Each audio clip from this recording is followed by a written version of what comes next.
Every year, scientists are studying the issue of death more and more deeply. Or rather, the question of life after death. And believe me, they have a lot to tell. Ancient sages argued that it is impossible for a living person to know what death is. At the moment of passing away from earthly life or during clinical death, a person remains in a special, spiritual state of consciousness. The dying person does not experience the horror of death because a certain feeling of continuing life comes to him. At such moments, the true meaning of earthly life is revealed to a person. It is impossible to comprehend the spiritual depth of life without thinking about death. The modern world, with its frenzied pace of life, leaves no time for such thoughts. Besides, death and everything connected with it is not the most pleasant topic for small talk. But many inhabitants of the planet Earth are following with interest the publication of scientific research on this frightening topic. Today I will tell you about the amazing discoveries of Professor Jennifer Kim Penberthy. Listen to her words. When a person forgets about death, his life balance is disrupted. He forgets that his time is limited. Such people go through life without searching for its meaning. It seems boring to them. Those who went over the edge, but with the help of doctors managed to return, subsequently completely reconsider their life attitudes. Perhaps this is the manifestation of the soul. No one has yet been able to explain the phenomenon of near-death travel scientifically.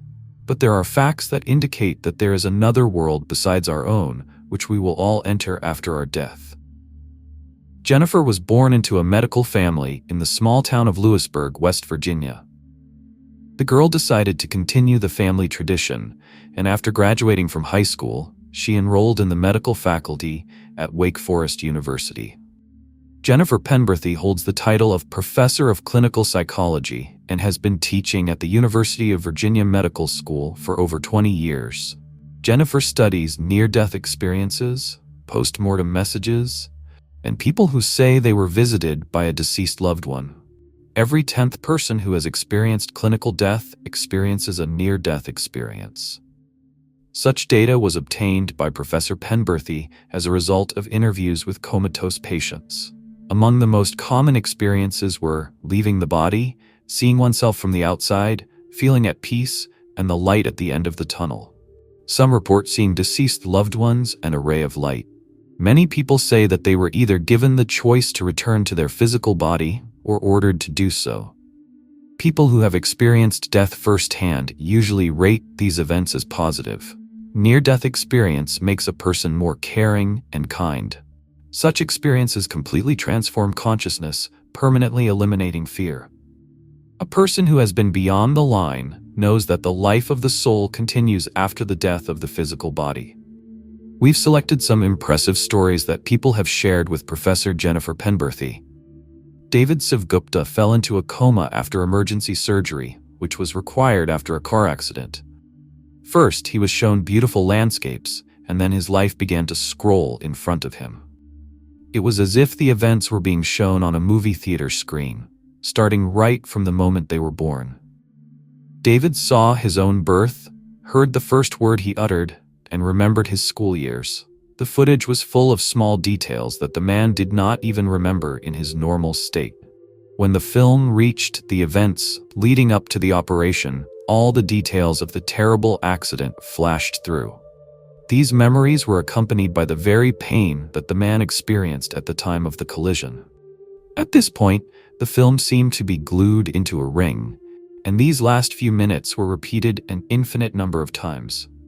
The feeling of time has changed. What is happening has accelerated several times, then almost stopped.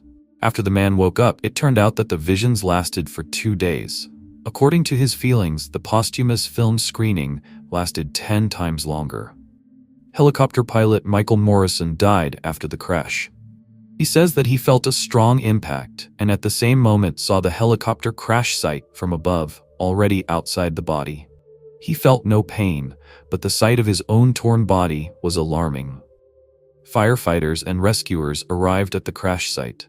Michael watched from the sidelines the actions of the doctors who were trying to resuscitate his body.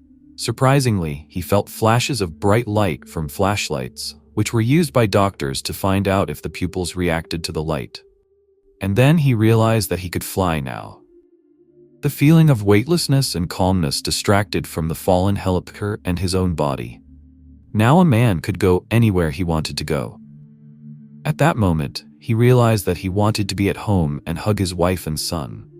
These memories seemed to deprive Morrison of the ability to float in the sky, and he felt unbearable pain, returning to the crippled physical shell. Taylor Clark was in a car accident. He recalls that he was plunged into darkness after the impact, but at the same time he heard everything perfectly. The screams of eyewitnesses, the screech of damaged metal. Here are Taylor's most vivid memories. Suddenly, my vision returned. I clearly saw the wrecked car and my body in the driver's seat. But my spirit was not in the car, but somewhere else. Absolutely unreal. It was so amazing that I don't have enough words to describe it. I tried to draw this place because I remembered it in great detail, even searched for it on Google, but realized that there could be no such landscape on Earth. I was fully conscious and could clearly see everything around me. I didn't think about my parents, my life. I wasn't afraid of anything. I didn't experience negative emotions. I felt very good. A moment later, I returned to the terrible scene of the accident and heard my friend's voice shouting, "Open your eyes." I tried to say something, but I couldn't. I've never been religious, but this experience is the only thing that makes me believe that after death, we really go to a wonderful place. Can our deceased loved ones send us messages from heaven? Jennifer has been collecting information about such messages for almost 7 years, and during this time, she has identified more than 2,000 people who have encountered otherworldly messages. What do the deceased want to convey to their loved ones? Let's list the most common reports from the other world that were received by eyewitnesses. The soul of the deceased shows what the transition to the other side was like. In such dreams, the deceased usually looks joyful, healthy, and happy. My sister had cancer. She suffered from constant pain and lost a lot of weight. One day, I dreamed of her as she used to be, young, beautiful, blooming. She invited me to her new house. Everything was beautiful and very bright. She was quietly doing her usual household chores. Then we sat down to drink tea, and she told me that she was fine here because there was no pain. And here's another example. My nephew has been fighting cancer for 4 years. Eventually, the doctors gave up, and after he died, he came to me in a dream. Handsome as before his illness, calm, healthy. He asked us to tell all our relatives that everything is fine with him. He remembers us and asked us to be happy for him because the suffering has already ended. It's hard for our deceased loved ones to watch us suffer, especially if the grief doesn't decrease over time. My childhood friend died. Exactly 6 months later, I dream that he is walking towards me down our street, so cheerful and smiling. He comes over, hugs me, and says, "Nell, tell your parents to start living. They need to understand that I'm fine here, I'm needed here more than there." The dream was very vivid. I called his mother and relayed his words. The spirit of the deceased often indicates physical ailments. We often ignore ailments that may indicate the onset of a serious illness. I had a dream about my late mother-in-law and she told me to go to the hospital. I didn't have any pain, but I decided to listen and made an appointment with a therapist. After the tests, I was diagnosed with a serious illness, which I managed to cure in time. My doctor said that if I hadn't been examined, the consequences could have been very serious. The appearance of a deceased relative prompts his family to explore their ancestry in order to learn more about past generations. When my dad died, he came to me in a dream in the company of 2 women. He introduced them as his mother and grandmother. I only remembered his mother and my grandmother as an elderly lady, and I had never even seen my great-grandmother in a photograph. In the dream, both of these women looked the same age, no older than 40 years. They were all smiling and looked happy and joyful. I realized that Dad was met there by his family. Now I'm trying to find information about my ancestors because I want to know more about those who are waiting for me in another world. The soul, once on the other side, recognizes the amazing beauty of our earthly existence and wants you to appreciate it during your lifetime. My father died. 10 days have passed since the funeral. I had a dream that he came home dressed as if to go out and said, "Let's go for a walk. Will you take me to my new home?" We reached the cemetery. My father hugged me and said, "I miss all of you very much. Appreciate life, Max. You'll always be in time for us." And he went behind the cemetery fence, but he wouldn't let me see him off. I woke up, and I remember the dream clearly and clearly. I went straight to the cemetery in the morning, sat next to him, talked to him, thanked him for his parting words. Many people believe that deceased loved ones still look out for us and visit us from time to time. Penberthy says that such a meeting can help to cope with grief, calm down, and allow you to move on. Professional psychologists have an expression like, letting go of your grief. So visits from the afterlife are one of the options for effective assistance to the grieving. These meetings give us faith that we continue to live after the death of our body. What ways do our dead choose to show you that they remain with you even after death? You just feel their presence on a mental level. You know that they are looking out for you. They may show up during difficult times to support you or give you advice. For example, if you receive disturbing news from your doctor or are going through a painful breakup in a relationship, you may feel their presence protecting and soothing you.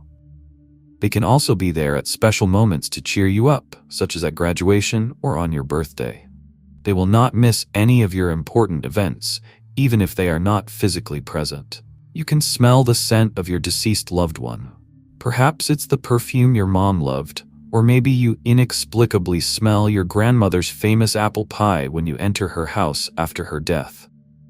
Some people believe that the dead send us their signature scents as small signs that they are still around. Of all our senses, the sense of smell is the most powerful tool for awakening memories. Your loved ones can still talk to you even after their death. You may hear your father calling your name, or you may remember your grandmother singing the lullaby she used to lull you to sleep when you were a child. You can hear not only their voices, but also footsteps or knocking on the door. Some deceased people speak with words, while others communicate with sounds. Sometimes you can feel an invisible touch. Maybe you felt someone pat you on the head reassuringly, like your mother did when she was alive. Or you relived the hug your husband used to hug you with. The dead may not always appear in bodily form, but many people claimed that they felt their deceased loved ones touching them in the same way they did when they were alive. In some cases, the deceased may appear in their real form. Perhaps you see your deceased loved one sitting in his favorite chair, or you notice him on the bus. Many people claim to have seen their friends or family members after their death in places where they had spent a lot of time during their lifetime. Some people report seeing the ghost in its entirety, but others report seeing only a shadow or noticing an incomprehensible movement out of the corner of their eye. All the collected materials about supernatural events related to death, which Jennifer Penberthy has included in her book, show that a person after death moves to a higher mental level, continues to take care of us, and waits for a meeting in the afterlife. What do you think about the afterlife? Where do you think we will end up after physical death? Do you believe in life after death? Write your opinion in the comments. If you want to learn more about life after death, then I recommend watching my other videos. Please don't forget to like this video if you liked it. See you soon.